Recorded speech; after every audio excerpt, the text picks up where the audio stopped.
நம்ம தல ஏகே அஜித்குமார் நடிச்சிருக்க குட் பை அக்லி படத்தோட 8வது நாள் பாக்ஸ் ஆஃபீஸ் கலெக்ஷன் தான் சென்னை டு வேல்டு வரைக்கும் ஒவ்வொரு ரீஜன்லயும் எவ்வளவு கலெக்ட் பண்ணிருக்குன்றத நம்ம இந்த வீடியோல பார்க்க போறோம். இதுல முதல்ல வழக்கம் போல நம்ம சென்னையில இருந்தா பார்க்க போறோம். சென்னையில 87 லட்சம் ரூபாய் கலெக்ட் பண்ணிருக்கு குட் பை அக்லி படம் ரிலீஸ் ஆன 8வது நாள்ல மட்டும். இங்க சென்னையை பொறுத்த வரைக்கும் வழக்கம் போல சொல்றதாங்க வீக் டேஸ்னு கூட பார்க்காம இன்னைக்கு 3வது நாள்லயும் பாத்தீங்கன்னா ஈவினிங் ஷோலாம் ஃபில் பண்ணிட்டு இருக்கு படம். சோ இந்த பார்க்கும்போதே கிளியரா தெரியுது கண்டிப்பா உங்களுக்கு வர வீக்கெண்ட்ல படம் ஹவுஸ்ஃபுல் அப்படின்றது. இல்ல இன்னும் ஒரு சில புது படங்கள்லாம் வந்திருக்கனால அந்த படங்களுக்கும் தியேட்டர்லாம் எடுத்திருக்காங்க. அதனால தியேட்டரும் குறையும், இருக்கிற தியேட்டர்லாம் ஹவுஸ்ஃபுல் ஆகிறதுக்கு நிறைய கண்டிப்பா ஹவுஸ்ஃபுல் ஆகும். ஏன்னா படம் ரிலீஸ் ஆன ஒரு சில வாரங்கள்ல வந்து ரொம்பவே மக்கள் வந்து கொஞ்சம் குழப்பி நிறைய ரிவ்யூ கொடுத்து நிறைய பேர் வேண்டான்ற மாதிரி இருந்தாங்க. பட் பப்ளிக் ரிவ்யூ ஒண்ணுமே பண்ண முடியாது. சோ ஃபயர் பத்திச்சு வீக்கெண்ட் எல்லாம் பட்டாசா வெடிக்கும். அடுத்து தமிழ்நாட்டில் 5 கோடியே 70 லட்சம் ரூபாய் கலெக்ட் பண்ணிருக்கு படம் ரிலீஸ் ஆன 8வது நாள்ல மட்டும். ஸ்ரீ தமிழ்நாடு வழக்கம் போல சென்னைக்கு என்ன சொல்றோமோ அதே தான் இங்க சேர்த்தாகணும். ஏன்னா தமிழ்நாடோட பிரதிபலிப்பு தான் சென்னை. ஆனா இதுக்கு ஒரு சின்ன விதிவிலக்கு இருக்கு. ஏன்னா கிராம படங்கள்லாம் பாத்தீங்கன்னா ஒரு சில கிராமங்களால நல்லா போய் நல்ல ஒரு பாக்ஸ் ஆஃபீஸ் எடுக்கும். அதே மாதிரி வந்து ஏ சென்டர் படங்கள்லாம் பாக்ஸ் ஆஃபீஸ் வந்து உங்களுக்கு கிராமத்தில் அந்த அளவுக்கு எடுக்காது. ஆனா சென்னையில் நல்லா எடுக்கும். ஆனா நம்ம தலையோட குட் பை அக்லி பாத்தீங்கன்னா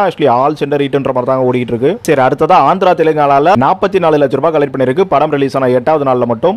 இந்த படத்தோட ப்ரொடியூசர் மைத்ரி மூவி மேக்கர்ஸ், அவங்க ஆந்திரா சைடு தான். ஆந்திராக்கு மட்டும் எவ்வளவு வசூல் வந்து ஒரு போஸ்டர் விடலாம். ஆனா பாக்ஸ் ஆஃபீஸ் போஸ்டர் விடுவனான்ட்டு அடம் பிடிக்கிறாங்க தமிழ்ல, என்னத்த பண்றது. அடுத்ததா கேரளால 29 லட்சம் ரூபாய் கலெக்ட் பண்ணிருக்கு படம் ரிலீஸ் ஆன 8வது நாள்ல மட்டும். நெக்ஸ்ட் கர்நாடகால 62 லட்சம் ரூபாய் கலெக்ட் பண்ணிருக்கு நம்ம தலை நடிச்சிருக்க குட் பை அக்லி படம் ரிலீஸ் ஆன 8வது நாள்ல மட்டும். நெக்ஸ்ட் நார்த் இந்தியா போய்டும். நார்த் இந்தியால 9 லட்சம் ரூபாய் தான் கலெக்ட் பண்ணிருக்கு இன்னைக்கு.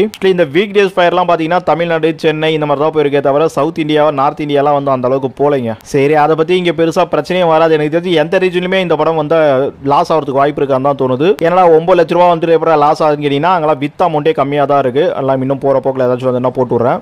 கிளியரான ஒரு அமௌண்ட், நிறைய விஷயங்கள்லாம் கொஞ்சம் கிளியர் ரெஃபரன்ஸ் வரல.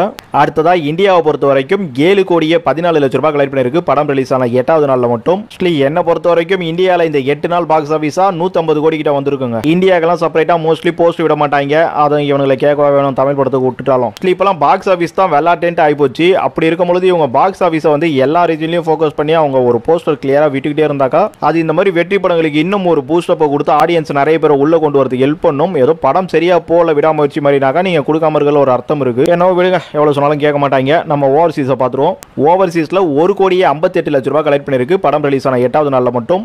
படம் வந்து சவுத் இந்தியாலையும் நார்த் இந்தியாலையும் பிக்கப் ஆகலன்றத கூட நான் பெருசா ஏத்துக்கல. ஆனா இந்த ஓவர்சீஸ்ல ஏன் பிக்கப் ஆகலன்றத நினைச்சாதான் வந்து என்னடா இந்த மாதிரி பண்றீங்களேன்ற மாதிரி தோணுது. இது நம்ம வீடியோக்கள்ல பார்த்திருப்பீங்க. ஏன்னா ஹாலிவுட் எல்லாம் கனெக்ட் பண்ற மாதிரி ஒரு படம் எடுத்திருக்காங்க. அதை ஓவர்சீஸ்ல உங்களுக்கு பெருசா பண்ணாம என்ன பண்ணிட்டு இருக்காங்கன்னு ஒன்றும் புரியலைங்க. சரி, வேர்ல்டு வைடு கலெக்ஷனும் முடிச்சிருவோம். வேர்ல்டு வைடா 8 கோடியே 72 லட்சம் ரூபாய் கலெக்ட் பண்ணும் நம்ம தலை ஏகே நடிச்சிருக்க குட் பை அக்லி படம் ரிலீஸ் ஆன 8வது நாள்ல மட்டும். வேர்ல்டு வைடா 8 நாளைக்கு எவ்வளவு கலெக்ஷன் வரும் கேட்டீங்கன்னா கிட்டத்தட்ட ஒரு 200-210 கோடி தான் வரும்ன்ற மாதிரி ட்ரேடிங் போயிட்டு இருக்கு. ஆனா என்னோட ஒரு ரேஞ்சை பத்தி பார்க்கும்போது கண்டிப்பா ஒரு 230 crore கிட்ட வந்துருக்குங்க.